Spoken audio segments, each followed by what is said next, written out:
애완동물의 종류에 따라 다른 소리를 내는 것을 모델링하고 싶습니다. 이를 객체지향 상속 기능을 이용하여 구현하고자 합니다.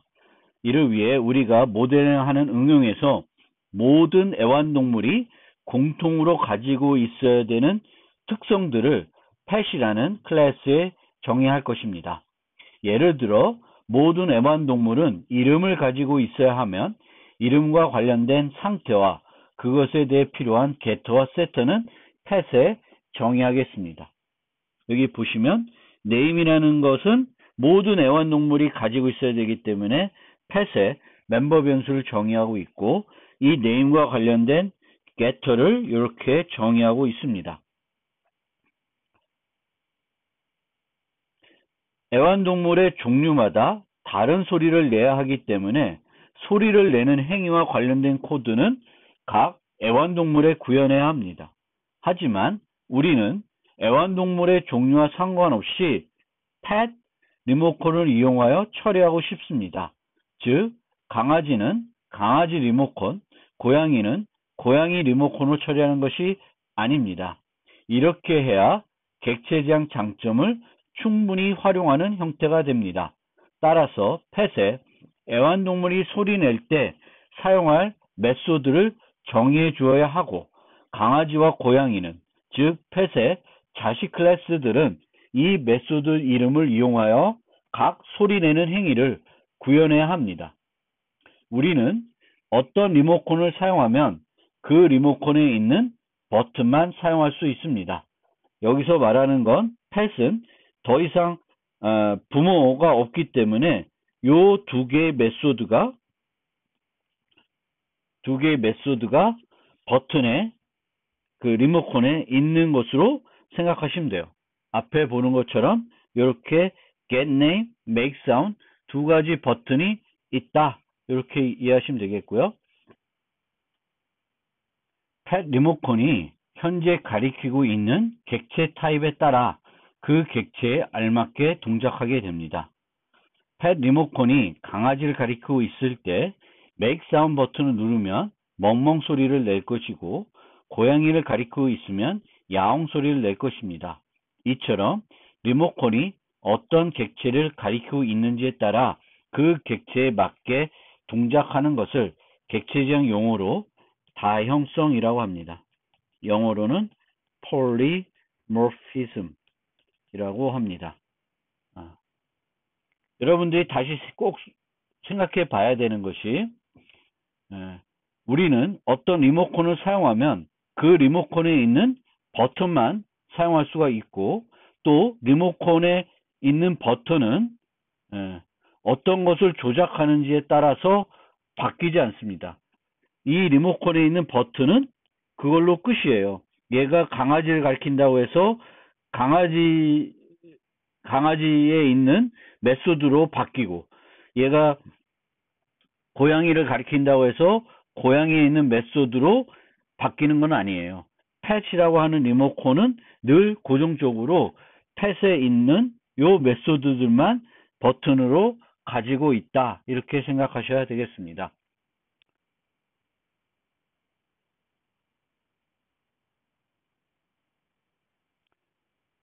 그러면 좀 더 자세히 그 코드를 살펴보겠습니다. 여기에 보면 virtual이라는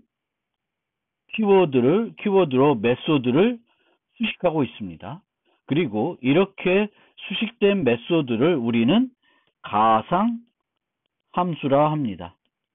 그런데 소리 내는 행위와 관련하여 공통으로 활용할 수 있는 코드가 있으면 펫에 정의하여 사용할 수 있지만 펫에는 정의할 내용이 전혀 없을 수 있습니다.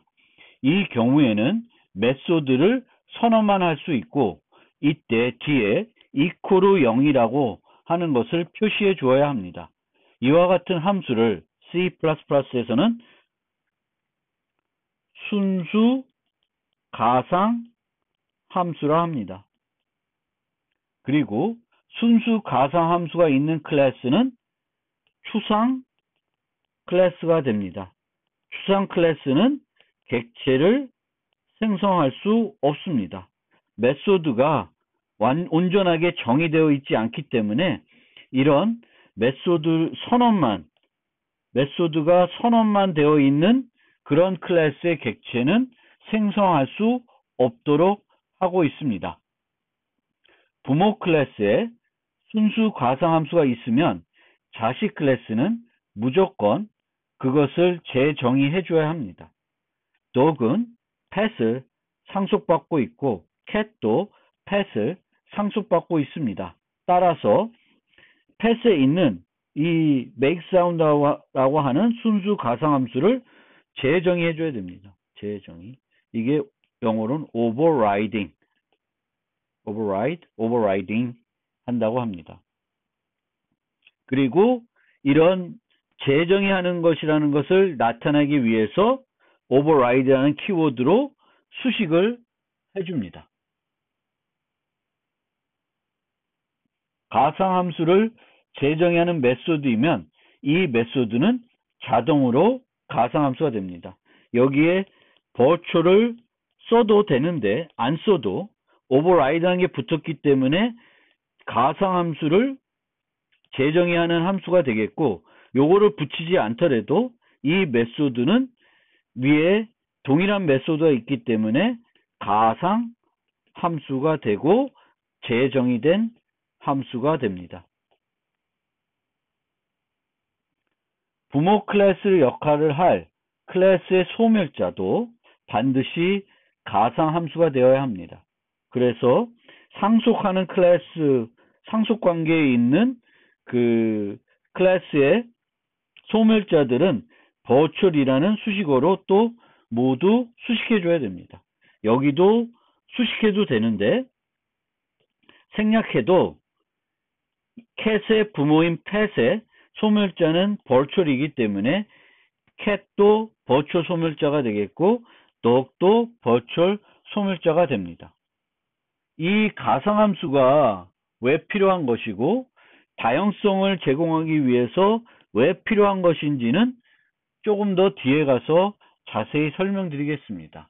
어쨌든 우리가 이렇게 리모컨을 이용해서 요 버튼을 눌렀을 때 강아지면 멍멍, 고양이면 야옹이 되게끔, 즉 요걸 눌렀는데 야옹에 정의되어 있는 make 사운드가 호출되고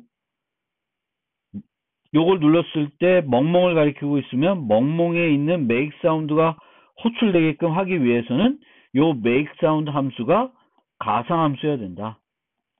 그리고 이렇게 상속관계에 있을 때 소멸자들도 가상함수가 되어야 합니다. 좀 더 코드를 계속 살펴보겠습니다. 자식 클래스는 부모로부터 상태도 멤버 변수도 물려받기 때문에 생성자에서 부모로부터 물려받은 멤버 변수들도 초기화해 줘야 됩니다. 그러니까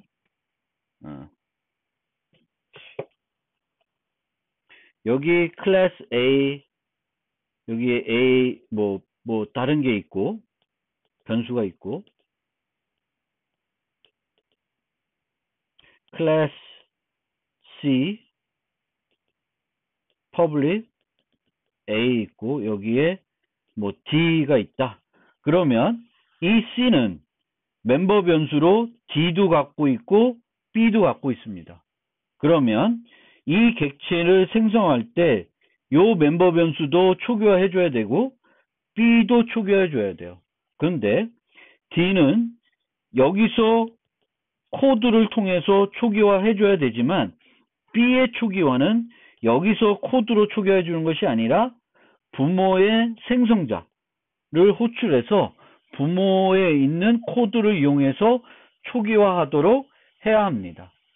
그래서 여기에 보시면 강아지가 name이라고 하는 인자를 받고 있고 그 name을 받아서 여기에는 상태, 멤버 변수가 없어요. 없지만 pet으로부터 물려받은 name은 갖고 있습니다. 그래서 여기에서 name처럼 하는 것이 아니라 부모의 생성자를 호출합니다. 그래서 pet name이라는 건 요 생성자를 여기서 호출하는 형태가 되겠습니다. 그런 형태대로 상속 관계에서는 자기 클래스에 정의되어 있는 멤버 변수들만 초기화하고 물려받은 멤버 변수들의 초기화는 부모에 있는 생성자를 호출해 가지고 초기화하도록 하고 있습니다. 그리고 상속을 할 때 상속 접근 제어를 지정해 줘야 돼요. 여기처럼 public이라는 걸 썼습니다. 근데 이 public 대신에 private, protected를 사용할 수도 있습니다. 이것 때문에 C++는 상속에서 더 조금 복잡해지고는 있습니다. 이것에 대해서는 다음 슬라이드에서 설명해 드리겠습니다. C++에는 private, protected, public 세 종류의 접근 제어가 있습니다. private 멤버는 외부에서 접근이 가능하지 않고 반대로 public 멤버는 외부에서 접근이 가능합니다. 전에 말씀드렸듯이 멤버 변수이던 메소드이던 모두 기본적으로 private으로 지정한 다음에 꼭 필요하거나 public으로 해도 문제가 안 되는 멤버들만 public으로 지정하는 것이 원칙입니다. protected는 상속에서 활용되는 접근 제어입니다. 상속 관계로 모델링 하지 않는 클래스에서는 protected를 사용할 이유가 없습니다. 기본적으로 protected는 외부에서는 private과 같은 개념이고 자식 클래스에게는 public과 같은 개념으로 이해하시면 됩니다. 접근 제어 수준을 논할 때 강한 수준에서 낮은 수준으로 나열하면 protect가 제일 강한 거고 그 다음이 protected, 그 다음이 public이 되겠습니다.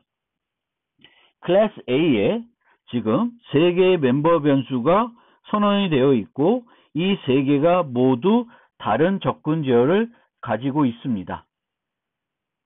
그렇게 되면 이렇게 그 클래스의 객체를 생성했을 때 직접 접근할 수 있는 것은 퍼블릭 멤버인 C 밖에는 없습니다. A는 당연히 안 되고 외부에서는 프로텍트된 B도 프라이빗 개념이기 때문에 접근을 할 수 없습니다. 둘 다 문법 오류입니다. 그런데 C++는 이런 접근 제어를 멤버 변수들 또 메소드들을 정의할 때 붙여주는 것뿐만 아니라 앞에서 보았듯이 상속을 할 때도 내가 부모를 퍼블릭으로 상속받을지 프로텍티드로 상속받을지 퍼블릭으로 받을지 지정을 해줘야 됩니다. 보통은 퍼블릭으로 받을 수 있지만 나머지 경우도 가능하기 때문에 그에 대해서 좀 설명을 해드리고자 합니다.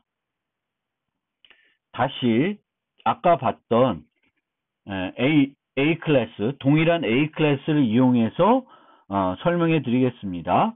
여기에 세 가지가 있고 A, B, C는 모두 다른 접근 제어를 갖고 있어요. A는 private, B는 protected, C는 public입니다.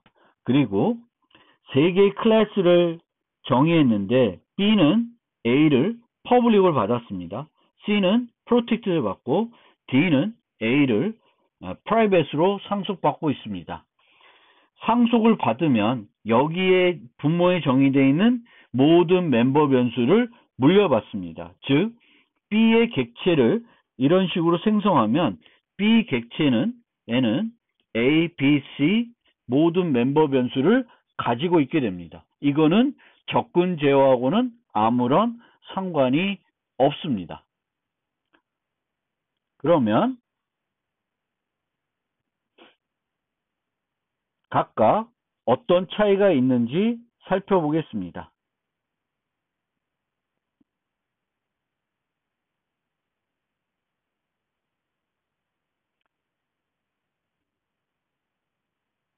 B는 퍼블릭으로 상속하고 있습니다. 이 경우 상속받은 멤버는 밖에서 A에서 지정된 접근 제어를 그대로 유지하게 됩니다. 밖에서 봤을 때 여기서 보면 A, B, C는 A는 private member, B는 protected member, C는 public member로 인식되게 됩니다. 그래서 public으로 받게 되면 내가 물려받은 것의 접근 제어가 밖에서 생각했을 때 본인이 아니라 밖에서 생각했을 때는 이런 그대로 그 접근 제어가 그대로 유지되는 거예요. C는 protected로 상속하고 있습니다. 그러면 원래 protected보다 낮은 수준의 접근 제어를 가지고 있는 것은 protected로 접근 제어가 상향 조정이 됩니다. 따라서 C는 3개를 받는데 밖에서 입장에서 봤을 때에는 A는 private이고 B와 C는 모두 protected가 됩니다. 따라서 밖에서는 하나도 접근을 할 수 없습니다. D는 private을 받기 때문에 그것보다 낮은 protected와 public 멤버들이 밖에서는 private로 인식이 됩니다. 아까도 말씀드렸듯이 이 객체들, 이 클래스 입장에서는 요 A, B, C의 접근 제어는 A에 지정된 그대로입니다. 그래서 private이기 때문에 자식도 접근할 수가 없고요. B와 C는 protected이고 public이고 protected이면 자식 클래스에서는 public 개념이기 때문에 B와 C를 직접적으로 접근해서 프로그래밍 할 수 있습니다. 따라서 이렇게 상속받는 요 개념은 누구한테 영향을 주는 거냐? D한테 영향을 주는 것이 아니라 D를 사용하는 밖에 있는 밖에서 사용할 때 그때 다른 영향을 주게 됩니다.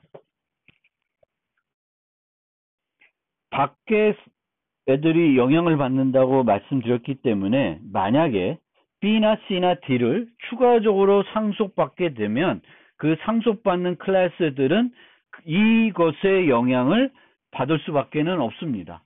그래서 C와 D, 아까 말씀드렸죠. C는 A를 protected로 받고 D는 private로 받았어요. 그렇게 되면 D 밖에서는 A, B, C가 모두 private이고 C 입장에서는 밖에서 봤을 때는 A는 private, 나머지 두 개는 protected가 됩니다. 따라서 E가 C를 상속받게 되면 이 입장에서는 A는 private, B와 C는 protected로 인식하게 됩니다. 반면에 F는 얘가 private로 인식받기 때문에 얘들이 다 private로 그 접근 권한이 상향 조정됐기 때문에 F 입장에서는 A, B, C를 다 물려받지만 A, B, C가 모두 private로 인식되게 되겠습니다. 객체지향에서 상속을 하는 중요한 이유 중 하나는 상위 타입을 이용하여 다양한 하위 타입을 조작하기 위한 것입니다.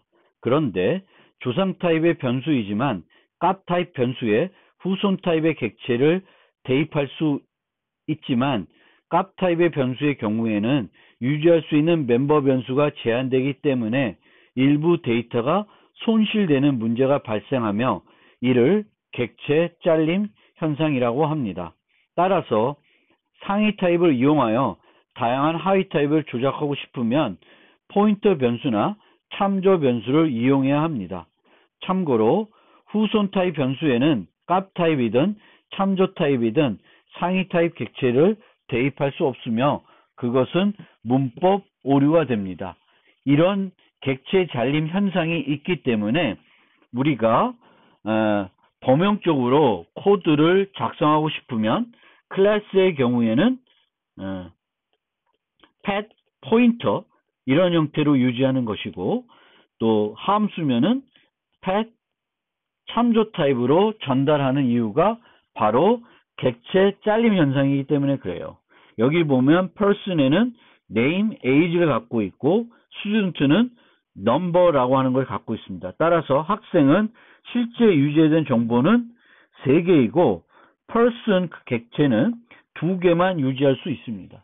따라서 이렇게 값 타입 변수에 s를 대입할 수 있지만 문법 오류는 아닌데 대입하게 되면 요 2개는 대입할 수 있는데 넘버는 저장할 수 있는 곳이 없습니다. 이게 객체 잘림 현상이고 이 때문에 범용적으로 우리가 객체 지향에서 상속을 모델링 했을 때 범용적으로 활용을 하기 위해서는 리모컨, 즉 포인트 타입이나 참조 타입을 이용해야 합니다.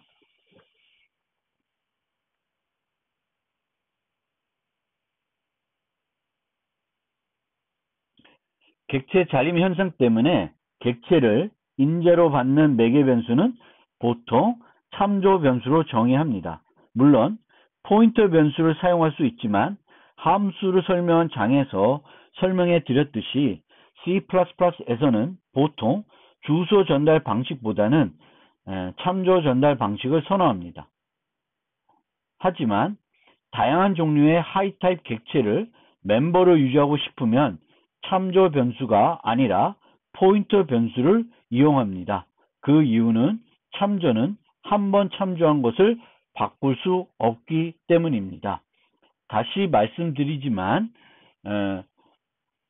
포인터로 전달했을 때는 null ptr이 항상 전달될 수 있다는 것을 고려해서 이와 관련된 코드를 준비를 해줘야 돼요. 그런데 참조로 하게 되면 이런 것이 없습니다. 그리고 실제 이 안에서 코딩할 때는 이 경우에는 이런 문법을 써야 되지만 이 경우에는 그냥 점 연산자만 써도 되기 때문에 더 간결하게 코딩할 수도 있습니다. 자식 클래스에서 부모 클래스의 메소드를 재정의할 경우 종종 부모 클래스의 같은 메소드를 호출하는 경우가 많습니다. 특히 공동으로 사용할 코드는 부모에 정의하기 때문에 이를 활용하기 위해서는 꼭 필요합니다. 이 예처럼 dog의 makeSound 메소드에서 펫의 동일 메소드를 호출하고 싶으면 부모 클래스의 이름과 가시영역 해소 연산자를 사용해서 호출하게 됩니다. 만약 이게 없으면 이 호출은 재기 호출이 됩니다. 따라서 메소드를 재정의할 때 부모에 정의되어 있는 이 메소드를 호출하고 싶으면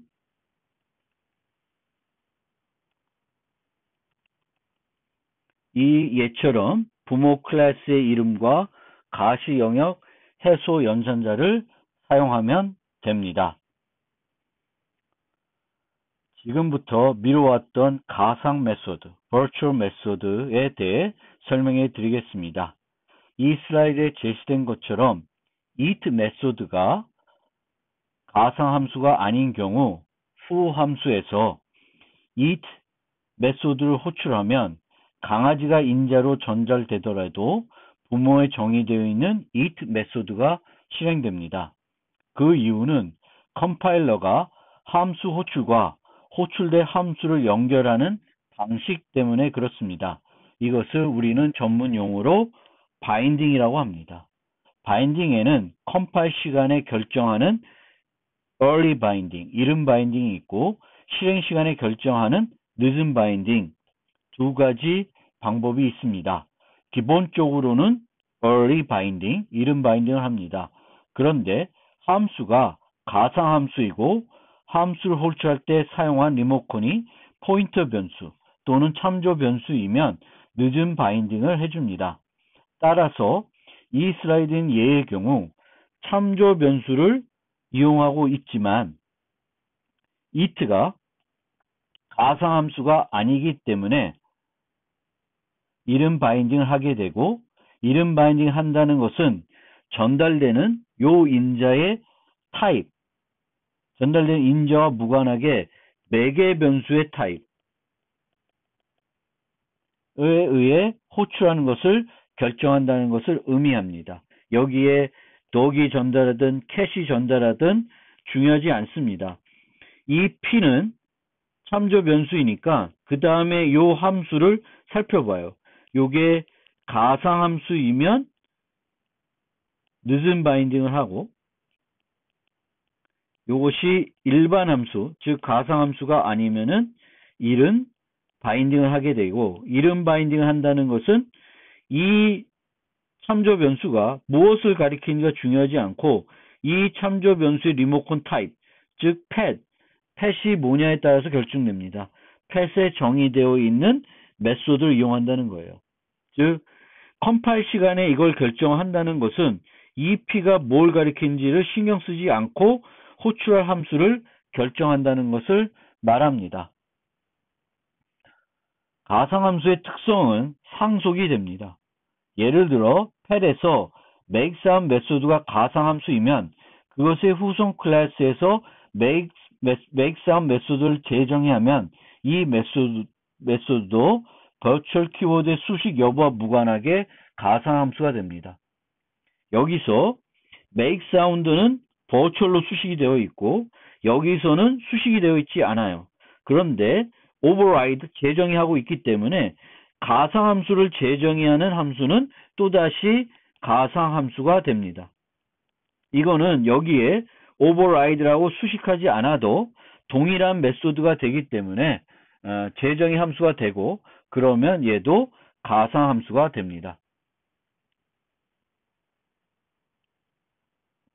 그런데 늦은 바인딩을 위해서 컴파일러가 여러 가지 준비를 해줘야 하며 실행 시간이 되어야 호출할 함수를 결정할 수 있기 때문에 성능에 영향을 줍니다. 따라서 모든 메소드를 무조건 가상함수로 만드는 것은 바람직하지 않습니다. 따라서 객체지향의 다양성 특성을 활용하고 싶은 메소드만 가상함수로 만들어야 합니다. 다양성이란 한 메소드 이름에 늦은 바인딩 메커니즘을 이용하여 다양한 의미를 연결하여 사용하는 기능을 말합니다. 다르게 표현하면 타입 변수의 타입이 아니라 그 변수가 가리키고 있는 또는 참조하고 있는 객체가 무엇인지에 따라서 호출되는 메소드를 결정하는 것을 말합니다.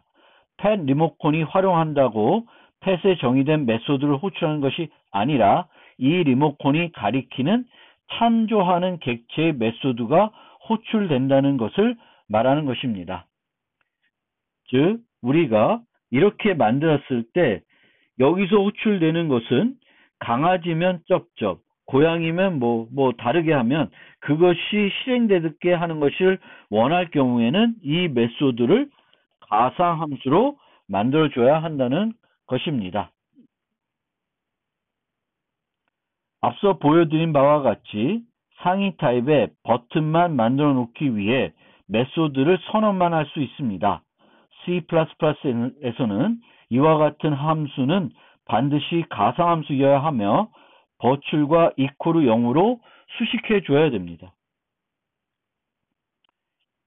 그리고 이와 같은 함수를 순수 가상함수라고 합니다. 또 순수 가상함수를 가진 클래스는 객체를 생성할 수 없는 추상 클래스가 됩니다. 참고로 C++는 순수 가상 메소드를 가지고 있지 않은 클래스를 추상 클래스로 만드는 방법은 없습니다. 앞서 말씀드렸듯이 메소드를 가상함수로 만들면 컴파일러가 늦은 바인딩을 하기 위해 여러 가지 추가적인 작업을 해야 합니다. 그 중에 하나가 각 클래스마다 함수 테이블을 만들어야 합니다. 이 예에 보면 펫은 두 개의 가상함수를 가지고 있습니다. 테이블은 가상함수에 대해서만 만들면 됩니다. dog은 두 개의 펫에 정의되어 있는 두 개의 가상함수 중 둘 다를 재정의하고 있습니다. 그래서 이렇게 이 테이블은 부모 것이 아니라 자신이 재정의한 것을 가리키고 있습니다. 그 반면에 cat은 두 개의 메소드 중에 it는 재정의하고 있지 않습니다. 따라서 it는 부모에 있는 pet 메소드를 가리키고 있고 make sound는 재정의하고 있기 때문에 자신 것을 가리키고 있습니다. 이런 식으로 테이블을 만들어서 실행 시간에 어떤 함수를 호출할지 결정하게 됩니다. 이렇게 테이블을 만든다는 것이 중요한 것은 아닙니다. 다만 여러분들이 알고 계셔야 되는 것이 다양성을 활용한다는 것이 저렴한 것이 아니라는 거예요. 그래서 모든 함수를 가상함수로 만들면은 바람직하지 않고 꼭 다양성을 활용할 필요가 있는 메소드들만 가상함수로 만들어주는 것이 바람직합니다. 그리고 이런 메소드들이 그 메소드를 가상함수로 만든다 하더라도 호출할 때 그 사용하는 리모컨이 반드시 포인터 변수이거나 그리고 참조 변수이어야지만 이 늦은 바인딩을 한다는 것을 꼭 기억해 주시길 바라겠습니다. 가상함수를 재정의하는 경우에는 override라고 하는 수식어를 붙여줄 수 있습니다. 이 수식어가 있으면 컴파일러가 더 엄격하게 문법 검사를 해줍니다. 재정의하는 함수라면 그것과 동일한 설명을 가진 메소드가 부모에 정의되어 있어야 합니다. 컴파일러는 동일한 메소드가 부모에 있는지 오버라이드 붙여줬을 경우에는 확인을 하게 됩니다. 확인을 하지 않으면 이 메소드는 오버라이드하는 메소드가 아니라 새롭게 정의하는 메소드로 인식하게 됩니다. 예를 들어 설명을 하면 클래스 A가 있고 이 클래스에 virtual int foo int a 라고 하는 가상함수를 정의했습니다.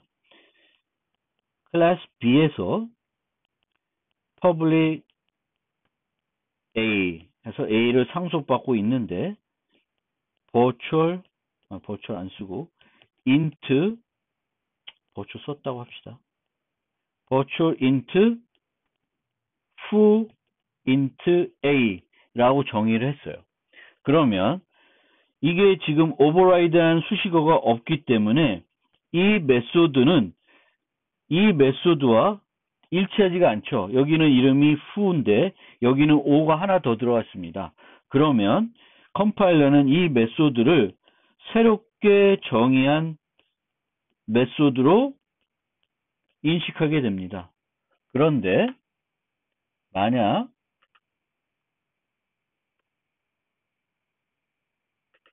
만약에 여기다가 override를 써주면 이 메소드는 재정의하는 메소드가 되기 때문에 컴파일러는 A 클래스에 가서 요 이름 그리고 정수를 받는 메소드가 있는지 검사를 합니다. 검사를 하는데 얘는 있는데 이 메소드는 없어요. 그러면 얘를 문법 오류를 줍니다. 그리고 보통 이 override는 가상함수를 재정해야 하는 거기 때문에 요거는 쓸 필요가 없습니다. 그래서 이렇게 int foo 쓰고 override 쓰고 여기에는 없었으면은 사용자가 뭔가 재정의하는 과정에서 실수를 하고 있다는 것이 명확해지고 그것을 컴파일러가 판단할 수 있게 해주는 요소가 바로 override입니다. 참고로 const, noexpect, override 수식어를 동시에 사용할 수 있는데 사용할 경우에는 반드시 이 순서로 작성을 해야 됩니다. 이 수식어들을 붙이는 순서가 있습니다. 그래서 const를 제일 먼저 붙여주셔야 되겠고 그 다음에 noexpect, 그 다음에 override 붙이고 싶으면 override 붙이고 여기에 추가적으로 final까지 붙일 수가 있습니다. final 붙일 경우에 맨 뒤에다가 붙이면 되겠습니다. 구장에서 설명드린 바와 같이 객체가 생성되면 명백한 초기화, 생성자 초기화 목록, 생성제 몸체 순으로 실행됩니다. 만약 이 클래스에 부모가 있으면 반드시 부모로부터 물려받은 멤버들에 대한 초기화가 먼저 이루어집니다. 따라서 부모에 있는 명백한 초기화, 호출된 부모 생성자의 초기화 목록, 해당 생성자의 몸체가 먼저 실행됩니다. 그런데 부모의 어떤 생성자가 호출되는지 알기 위해서는 객체를 생성할 때 호출한 생성자를 살펴보아야 합니다. 해당 생성자에서 직접 명백하게 특정 부모 생성자를 호출하는 경우에는 그 생성자가 이용되며 그것이 아니면 기본 생성자가 이용됩니다. 물론 부모 생성자가 결정되는 과정이 꽤 복잡할 수 있습니다. 그 복잡한 예를 한번 살펴봅시다. 여기에 보시면 테스트 컨스트럭터 보면은 3개의 객체를 생성하고 있습니다. 첫 번째는 동적 생성하고 있는데 new B, B의 기본 생성자가 호출되고 있습니다. 그럼 B의 기본 생성자를 보면 특별하게 다른 그 B의 생성자를 호출하고 있지도 않고 부모 생성자를 호출하고 있지 않습니다. 그러면 이 경우에는 부모의 기본 생성자가 호출됩니다. 그러면 부모의 기본 생성자를 호출되면 여기서 추가적으로 호출되는 생성자는 없습니다. 그러면 어떤 순서대로 이 B 객체가 초기화되냐면 X에 대한 초기화, 그 다음에 A의 생성자, 그 다음에 Y의 초기화, B의 생성자, 요 B 컨스트럭터는 요 몸체가 가장 늦게 실행이 됩니다. 그 다음에 P2를 한번 살펴볼게요.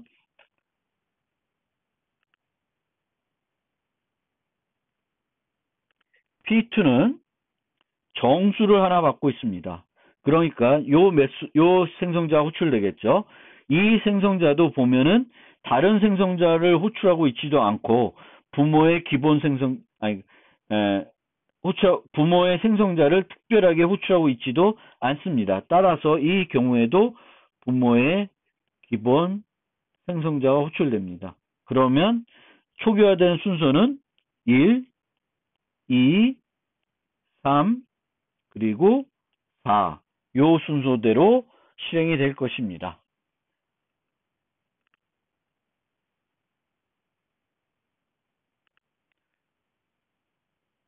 P3를 살펴봅시다. P3는 더블을 호출하고 있어요. 근데 이 더블에서는 생성자 목록에서 A의 int를 받는 생성자가 호출되고 있습니다. 그럼 얘가 실행된다는 것이고 얘도 보면은 특별히 호출하는 것이 없습니다. 따라서 초기화되는 순서는 B 객체를 소개할 때 B의 X 객체, 그 다음에 요 생성자 몸체가 실행이 되고 그 다음에 Y, 그 다음에 요 몸체가 실행이 됩니다. 그래서 이렇게 우리가 어떤 객체가 생성됐을 때 그 객체가 생성된 생성자를 그 객체가 생성될 때 호출된 생성자를 살펴보면 어떤 순서대로 이 객체가 초기화되는지 알 수 있습니다. 기본적으로 부모들, 조상들 것이 먼저 초기화되고 자신의 있는 멤버 변수나 생성자들이 가장 늦게 초기화됩니다. 그리고 한 클래스를 놓고 보면은 명백한 초기화, 그 다음에 초기화 목록, 그 다음에 몸체, 요 순서대로 진행이 됩니다. 생성자 초기화 목록에서 앞에서 본 것처럼 이렇게 부모 생성자를 호출할 수도 있고 같은 클래스의 다른 생성자를 호출할 수 있습니다. 하지만 동시에 두 가지를 모두 한 생성자에서 호출할 수는 없습니다. 테스트 클래스, 여기에 있는 요 생성자, 요 클래스를, 요 객체의 생성 과정을 한번 또 살펴봅시다. 이 생성자는 더블을 받는 생성자를 호출하고 있어요. 근데 얘를 보니까 얘는 같은 클래스에 있는 얘를 호출하고 있습니다. 그리고 얘에서는 부모 생성자에 있는 A12 그 int 생성자를 호출하고 있습니다. 그러면 이 객체가 생성됐을 때 초기화되는 순서는 1. A에 있는 X 멤버가 초기화될 거고 2. A12 호출됩니다. 그 다음에 Y가 실행이 됩니다. 그 다음에 B int가 먼저 실행이 되고 그 다음에 마지막으로 B 더블이 실행이 됩니다. 그래서 얘를 호출했는데 여기선 이거 같고 얘가 갔으니까 올라가서 요 순서대로 내려오면서 거꾸로 실행이 되는 것입니다.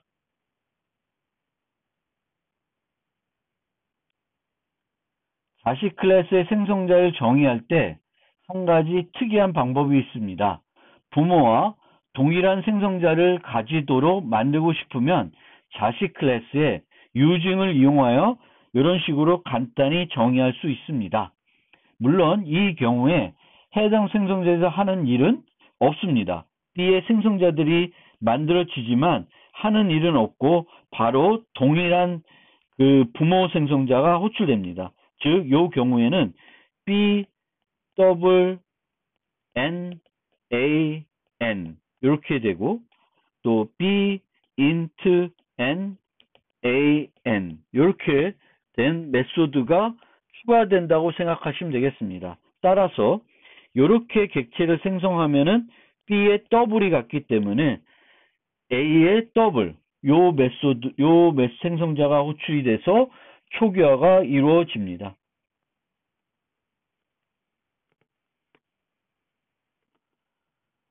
소멸자는 항상 생성자가 호출된 것의 역순으로 호출됩니다. 이 예에서 OBJ를 한번 살펴봅시다. OBJ는 기본 생성자가 호출됐어요. 그러면 얘가 뭐 부르는 게 없으니까 부모의 기본 생성자가 호출됐고 호출된 순서는 X의 기본 생성자, 그 다음에 A, 그 다음에 Y의 기본, B가 호출됐어요. 그러면 이 객체가 다 사용되고 이 함수가 끝나면 B의 소멸자가 불러질 텐데 호출되는 순서는 이것의 역순입니다. 그래서 B의 소멸자, Y의 소멸자, A의 소멸자, X의 소멸자가 순으로 불러집니다. 생성된 거에 반대로 호출이 된다. 꼭 기억해 두시기 바라겠습니다.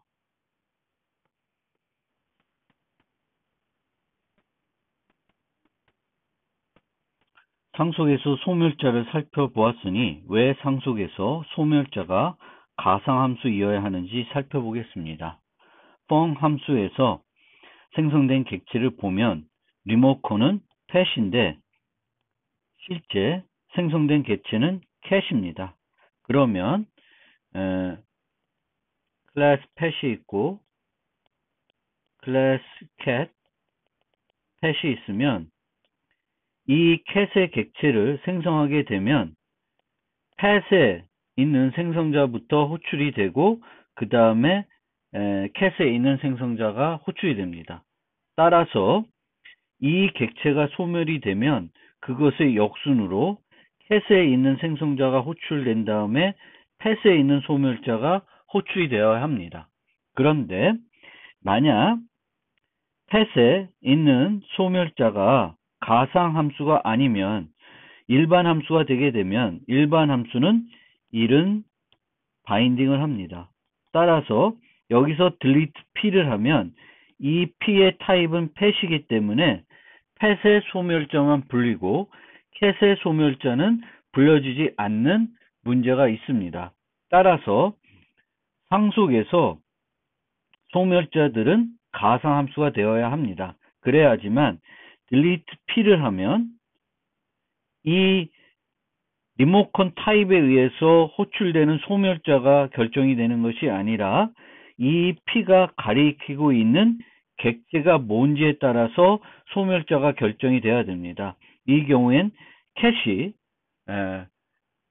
캣 객체를 가리키고 있기 때문에 캣 객체 소멸자가 불러진 다음에 그 다음에 펫 소멸자가 불러져야 합니다. 생성된 순서의 역, 펫이 불러지고 캣이 불러지면 캣이 먼저 소멸이 되고 펫이 소멸이 되어야 합니다. 이런 순서대로 이게 호출되는 거죠. 이 객체들이 소멸된다는 것보다는 하나의 객체인데 그 객체는 부모로부터 물려받은 멤버들이 있기 때문에 소멸자들이 다 불려줘야 돼요. 그래야지만 자신이 갖고 있던 것들을 정리할 때 필요한 기능들이 수행도 되고 또 부모로부터 물려받은 것들을 정리할 때 필요한 기능들이 수행이 되는 것입니다.